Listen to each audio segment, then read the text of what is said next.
The Last Lantern of Balkh. In the winter of 1220, as the Mongol armies swept across Central Asia, the ancient city of Balkh trembled like a candle in a storm. Once called Mother of Cities, its libraries glowed with wisdom, its markets with color, its mosques with soft murmurs of prayer. But now only silence ruled. Among the few who remained was Zainab, a young scribe whose family had guarded the city's manuscripts for generations. When the Mongols breached the outer gates, scholars fled, but Zainab stayed behind because deep beneath the old library lay a hidden vault containing rare scrolls, including a single manuscript said to be the earliest written history of Balkh.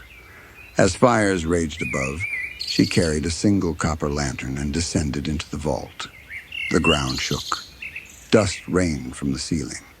The city that had survived kings, conquerors, and centuries of winds was falling. At the vault's heart, she found the manuscript, a brittle roll wrapped in faded silk. The script spoke of the city's first builders, Persian stonemasons, poets, astronomers, who believed that knowledge is the only fortress that never falls.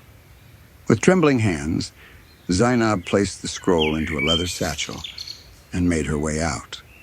But at the library's courtyard, she saw a lone Mongol rider. His horse snorted steam into the cold air. The rider dismounted and looked at her lantern. "Fire," he said in broken Persian. "Destroys or saves?" Zainab didn't move. The rider noticed the satchel, but instead of taking it, he stepped aside. "Go," he said quietly.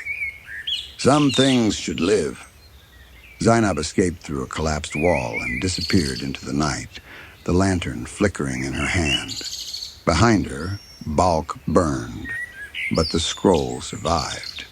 Centuries later, historians would wonder how such a rare manuscript lived through the destruction. None would know the name of the young scribe who carried the last lantern of Balkh into the desert night, but her footsteps shaped the memory of a city that refused to be forgotten.